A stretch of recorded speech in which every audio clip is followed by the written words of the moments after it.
একটা সময়ের কথা, বাংলাদেশের এক ছোট্ট গ্রামে থাকতো এক বুড়ি, নাম তার পান্তা বুড়ি। ওর এই নামটা সবাই দিয়েছে কারণ বুড়ি সারাদিন শুধু পান্তা ভাত খেত। সকালে, দুপুরে, রাতে সব সময় পান্তা ভাত। কেউ ডাকে বুড়িমা, কেউ আবার ঠাম্মি। কিন্তু গ্রামে সবাই এক বাক্যে বলে, ওই যে পান্তা বুড়ি যাচ্ছে। এক সকালে সূর্য ওঠেনি ঠিকঠাক, মেঘে ঢেকে আছে আকাশ। পান্তা বুড়ি বসে আছে উঠোনে, সামনে একটা পুরোনো হাঁড়িতে পান্তা ভাত ভিজিয়ে রেখেছে। সে খাওয়ার আগে বলে উঠল, হে ভগবান, আমার এই পান্তা যেন সবসময় ফুরিয়ে না যায়। ঠিক তখন পাশ দিয়ে যাচ্ছিল এক গরিব ছেলে, নাম তার ছিল মিঠু। সে বুড়িকে বলল,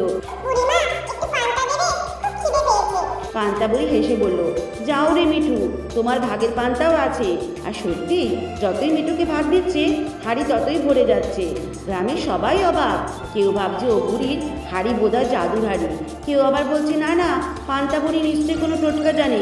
একদিন রবি মহাজন রাঘবলাল বুড়ির কাছে এসে বলল, বুড়ি, তোর এই জাদুহারি আমাকে দে, আমি তোকে এক থালা সোনার মোহর দেবো। বুড়ি হেসে বলল, আমার পান্তা বিক্রি করা জিনিস না রে বাবা, এটা আমার প্রাণের হাঁড়ি। কিন্তু রাঘবলাল হাল ছাড়ল না। এক রাতে চুপি চুপি বুড়ির ঘরে ঢুকে হাঁড়িটা চুরি করে নিয়ে গেল। পরদিন সকালে পান্তা বুড়ি হাঁড়ি খুঁজে পাচ্ছে না। সে কাঁদতে কাঁদতে বলে, ওগো আমার পান্তা হাঁড়ি, কোথায় গেলে তুমি? ঠিক তখনই দরজায় এসে হাজির হলো এক বিড়াল, গলায় লাল ফিতে বাঁধা। বিড়ালটা মুখে একটা ছোট্ট কাগজ এনে দিল। কাগজে লেখা, তোমার হাঁড়ি এখন রাঘবলালের কাছে। বুড়ি রেগে গেল, বলে উঠল, তাহলে আজ দেখবো আমি কে পান্তা খায় আর কে হাঁড়ি চুরি করে। পান্তা বুড়ির কাছে একটা জাদুর লাউ ছিল। সে লাউটা তুলে বলল, হে জাদুলাও, আমার হাঁড়ি ফিরিয়ে দে, না হলে রাঘবলালকে শিক্ষা দে। তখন লাউটা ঝমঝম করে কাঁপতে লাগলো। আর রাঘবলালের বাড়িতে পৌঁছে গেল এক বিশাল পান্তা স্রোত। রাঘবলালের ঘর, উঠোন, ছাদ সব জায়গায় শুধু পান্তা ভাত। সে চেঁচিয়ে উঠল, বাঁচাও, পান্তা আমার ঘর ভাসিয়ে দিচ্ছে। তখনই পান্তা বুড়ি এসে বলল, লোভের ফল এই রে রাঘবলাল, অন্যের জিনিস চুরি করলে জীবনে শান্তি থাকে না।